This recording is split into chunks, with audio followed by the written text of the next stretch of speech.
Bonjour à tous et bienvenue sur Les mots magiques, la chaîne du copywriting en français. Je suis Selim Niederhofer, copywriter et coach en copywriting. Et aujourd'hui, j'ai l'honneur d'accueillir Olivier Andrieux. Bonjour Olivier, Bonjour. vous allez bien? Très bien, super.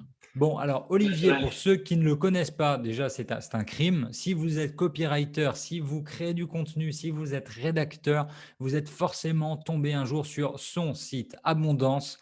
Abondance, c'est le site de référence sur le SEO en France et il a été monté par Olivier Andrieux.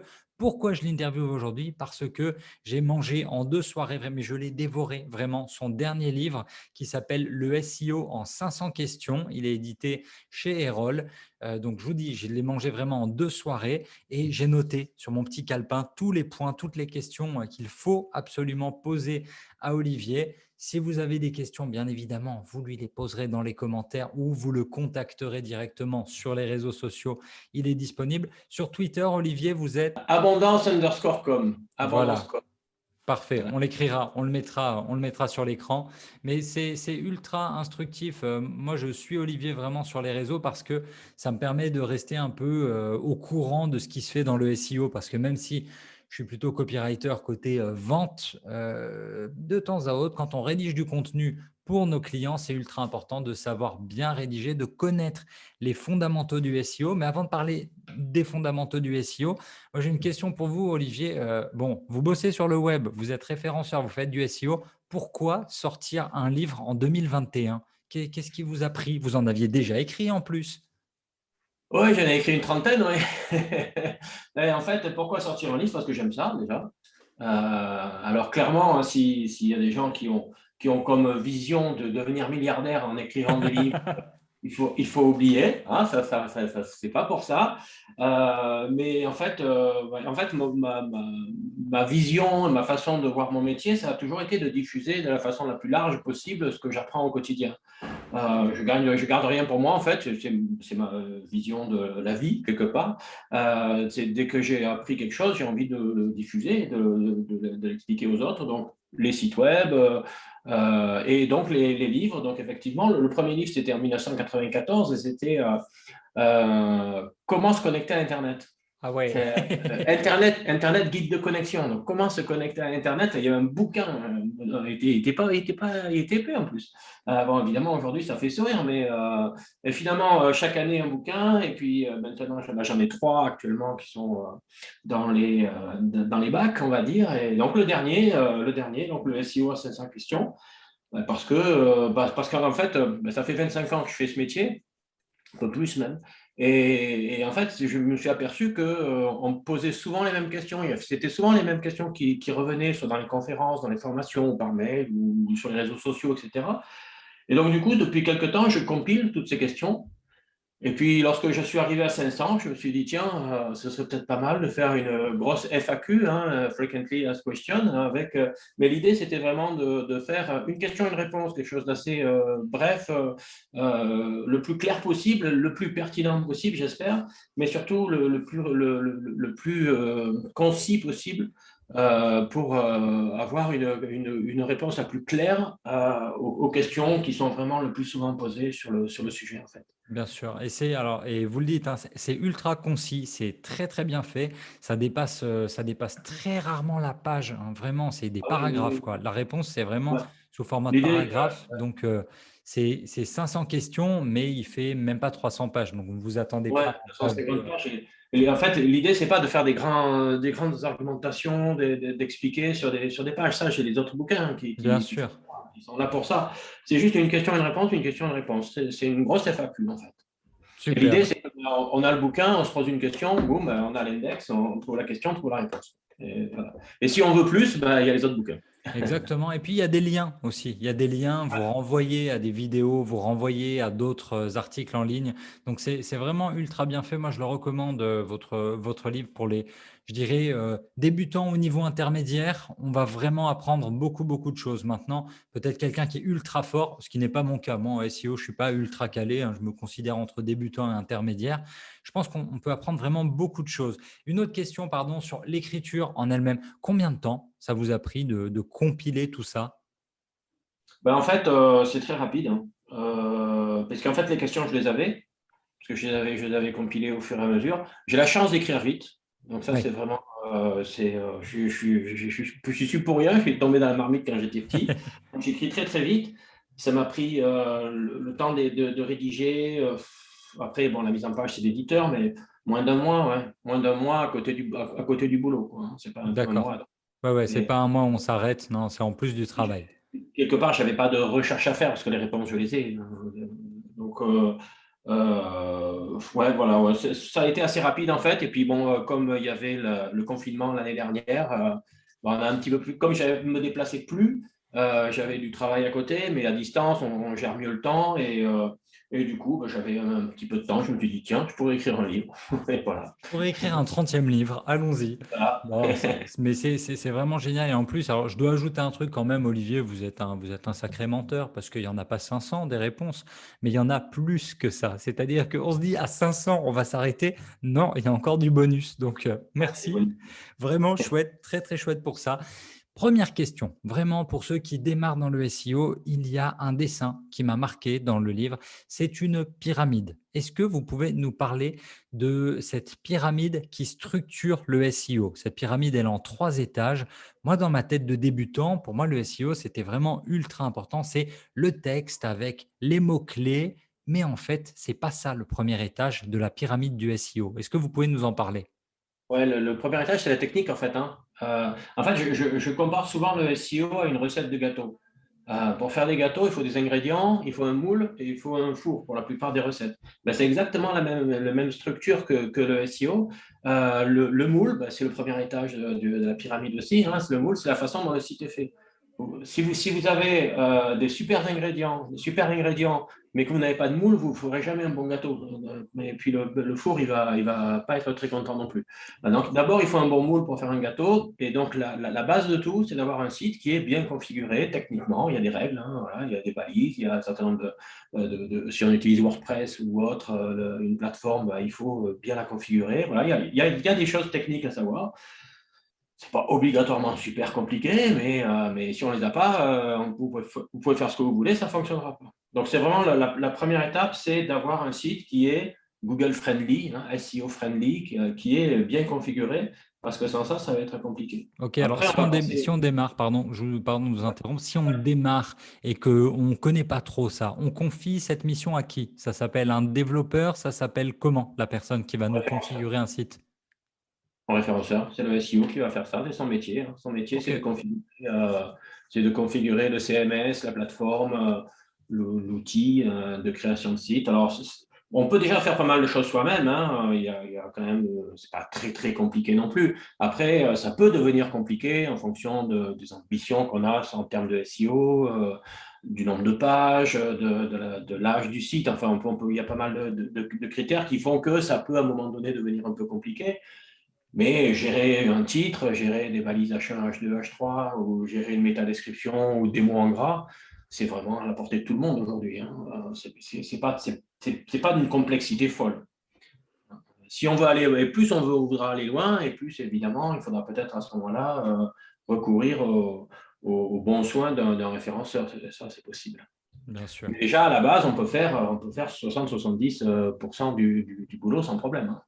D'accord, bon, ça c'est chouette, c'est encourageant pour tous ceux qui démarrent. Alors là, on parlait du moule, avoir déjà la bonne structure technique. Ensuite, on passe à quoi du coup? Les ingrédients? Les ingrédients, le contenu, hein, la deuxième strate de la pyramide. Donc là, effectivement, aujourd'hui, enfin, Google est extrêmement sensible à la qualité du contenu. Pour moi, je donne souvent une définition du SEO qui est qu'il faut être le meilleur sur le web pour répondre à l'intention de recherche de l'internaute.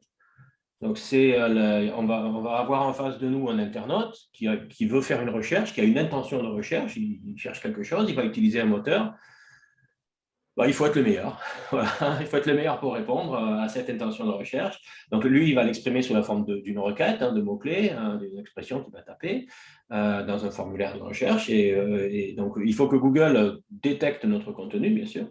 Et il faut montrer à Google qu'on est le meilleur. Donc, il va y avoir une question de volume de texte, une question de richesse du champ lexical.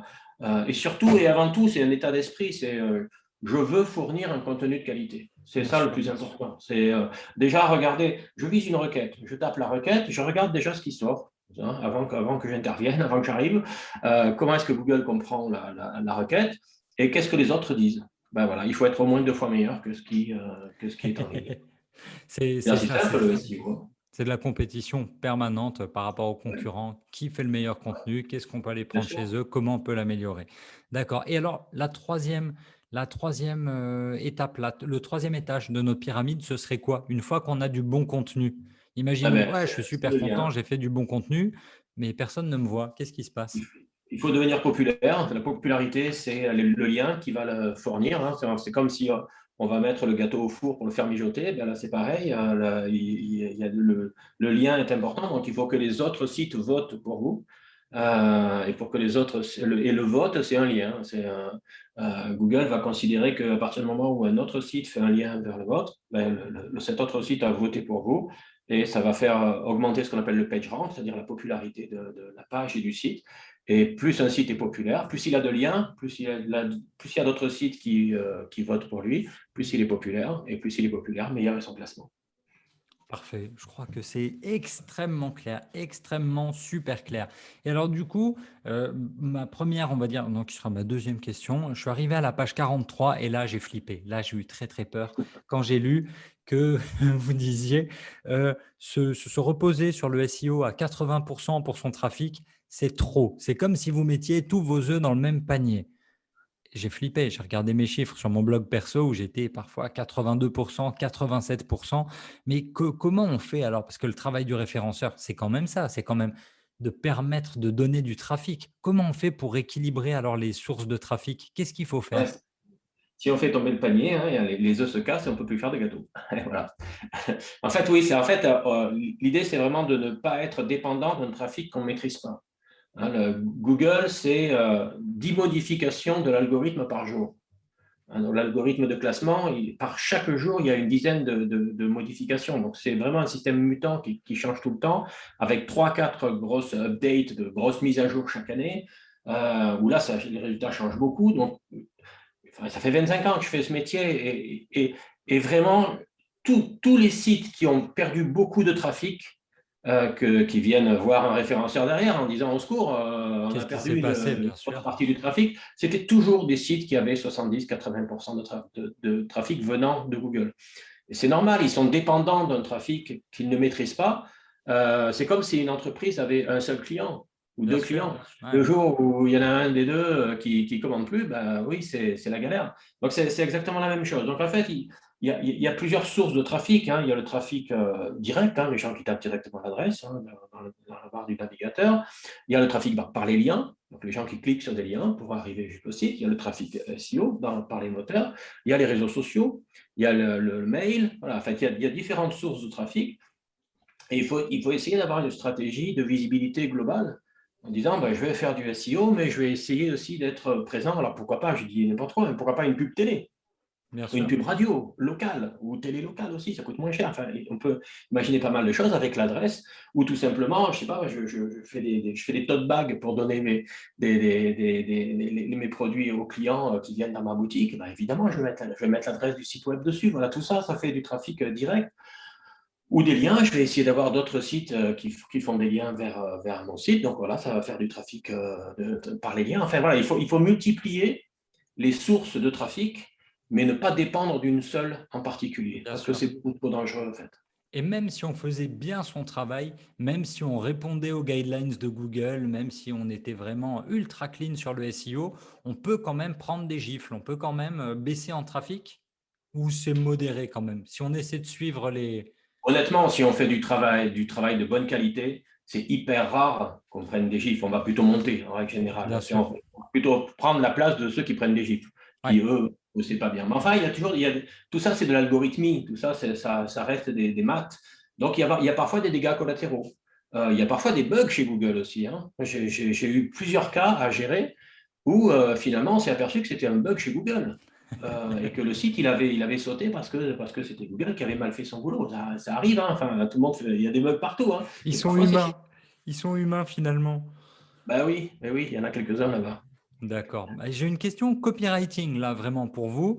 Les titres, l'importance du titre, la longueur du titre, vous consacrez 4-5 points dans le livre, les points 158, 159, les questions 160 et 161 à parler du titre. Nous, notre job en tant que copywriter, c'est vraiment de faire cliquer et le titre est ultra important. Et une question qu'on me pose souvent, c'est quoi un bon titre? C'est quoi un bon titre? Moi, en tant que copywriter, j'ai une réponse. Et vous, en tant que SEO, c'est quoi un bon titre?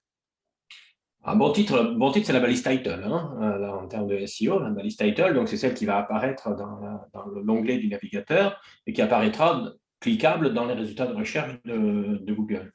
Donc il y a à la fois, bien sûr, mais faut que ça donne envie, il faut que ça donne envie de cliquer sans aller trop loin non plus, hein, mais il faut bien sûr que ce soit suffisamment descriptif pour donner envie enfin, suffisamment descriptif et aussi suffisamment sexy pour donner donner envie de cliquer. Il faut qu'il y ait au début du titre la requête principale, celle pour laquelle on a optimisé la page. Moi, je travaille sur des titles entre 7 et 10 mots descriptifs. Donc, en dehors des mots vides, stop words, je tue, nouveau il, enfin, tous les mots vides. Entre 7 et 10 mots, je pense que c'est une bonne taille. Alors, il y a une école de SEO qui dit qu'il il faut pas aller au-delà de 70 signes, 70 caractères, parce que D'accord. sinon, c'est tronqué dans la page de résultats, mais ce n'est pas du tout ma façon de travailler. Le title, le titre, c'est un des champs les plus importants de Google. Donc, au contraire, il faut faire des titles assez longs pour bien expliquer à Google de quoi parle la page. Donc, on peut tout à fait faire des titres et des titles de plus de 70 caractères, il n'y a aucun souci, hein. Et bien au contraire, c'est beaucoup plus efficace. Google l'a dit d'ailleurs il y a un mois de ça. Allez-y, lâchez les chevaux sur les titles. Donc, descriptif, suffisamment long, suffisamment sexy, évidemment, parce que le fait d'être sexy, ça ne va pas l'aider à être classé, mais par contre, ça sera bien sûr très important pour le taux de clic, hein. Bien Ça sûr. permet d'être cliqué. Et on commence à, et bien sûr, une structure, il y a une structure à avoir, c'est-à-dire sur une page d'accueil, on va dire, ça va être une structure de type qui sommes-nous, que faisons-nous, entre 7 et 10 mots, alors que dans les pages internes, ça va être de quoi parle la page, dans quelle rubrique, dans quel silo, dans quelle zone du site, dans quelle catégorie, rubrique du site, et avec le nom du site à la fin. Il y a des structures à prendre en compte aussi qui sont importantes. Et bien sûr, chaque page doit avoir son titre, hein. Deux pages ne doivent pas avoir le même titre sur un même site. Bien Quand on sûr. a fait ça, ça fait déjà pas mal, hein, et on a normalement des titres qui sont assez sympas. Parfait, super. Alors, on continue un peu cette question, toujours question très copywriting. La question 275. Là, je dis exprès, je dis pas ce qu'il y a vraiment dans le Je ne la livre. connais pas par cœur, hein. C'est pour que vous l'achetiez, c'est pour que vous, spectateurs, vous l'achetiez, parce qu'il est vraiment très, très bien fait. La question 275, elle parle de l'UX, User Experience, contre le texte. Dans cette question, la question qui revient souvent en ce moment, c'est: ah, Google a dit que l'user experience, la navigation, ça allait être de plus en plus important. Qu'en est-il aujourd'hui de cette fameuse UX? Qu'est-ce qu'on peut dire UX contre le texte?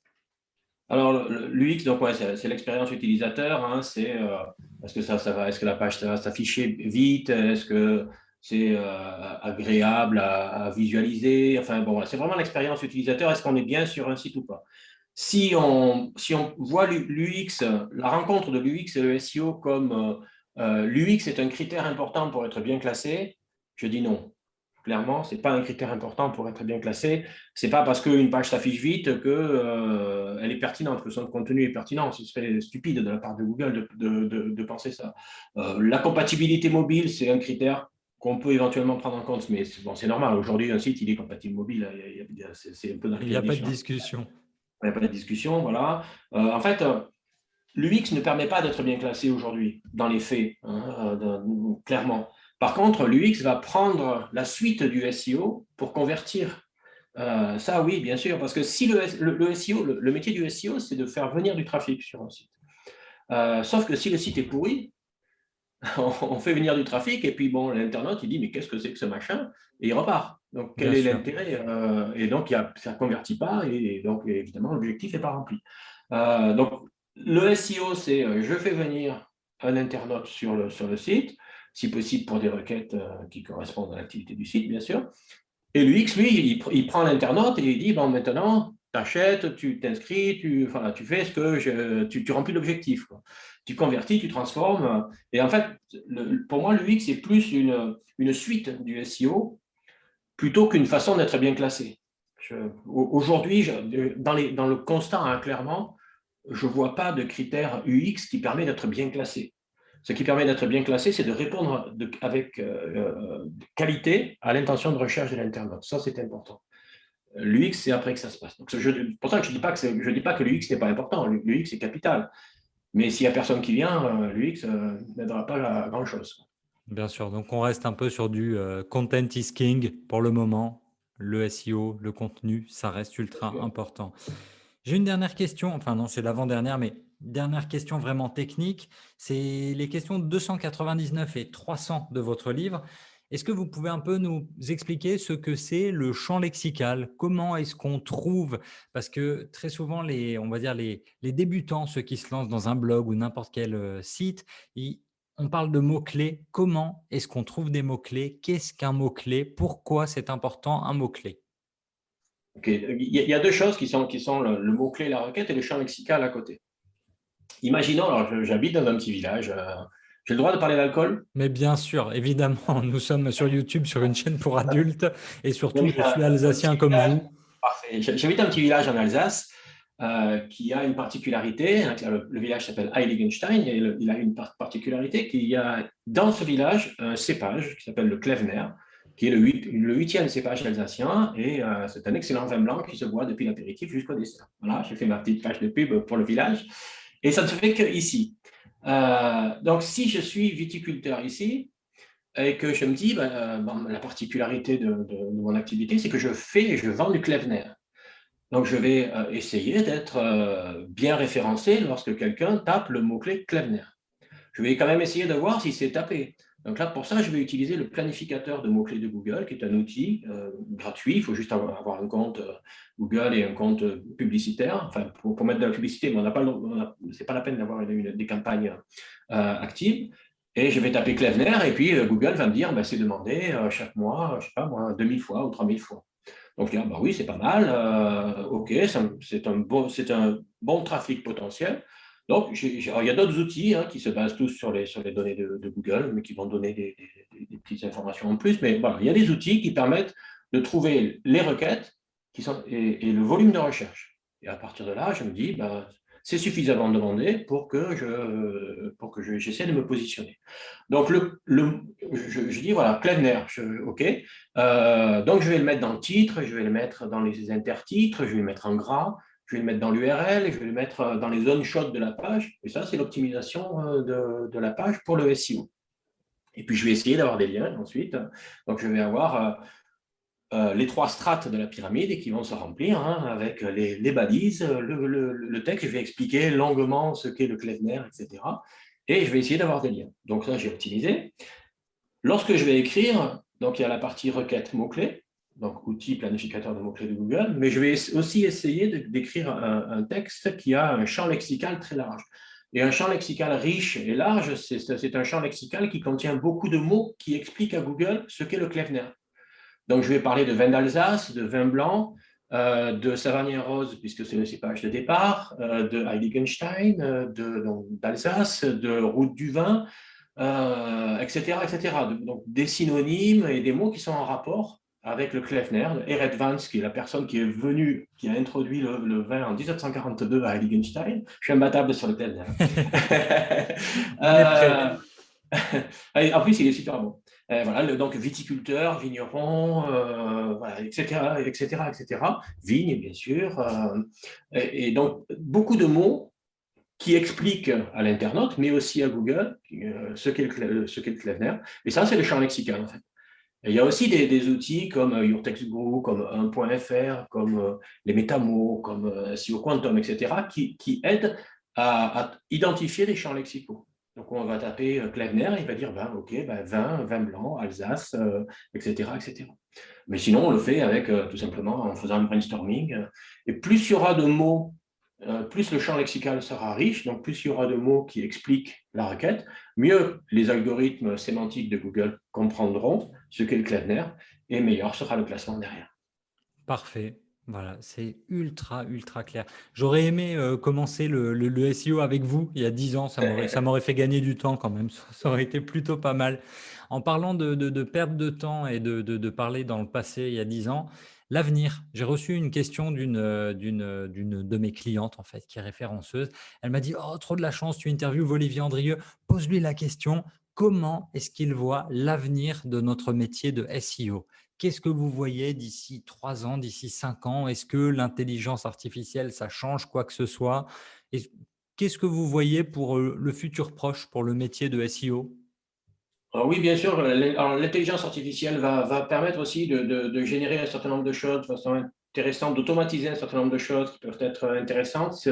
Il peut y avoir aussi des côtés assez un peu plus obscurs, hein, comme des algorithmes comme GPT-3 par exemple, qui vont permettre de générer des milliards de textes sans intervention humaine.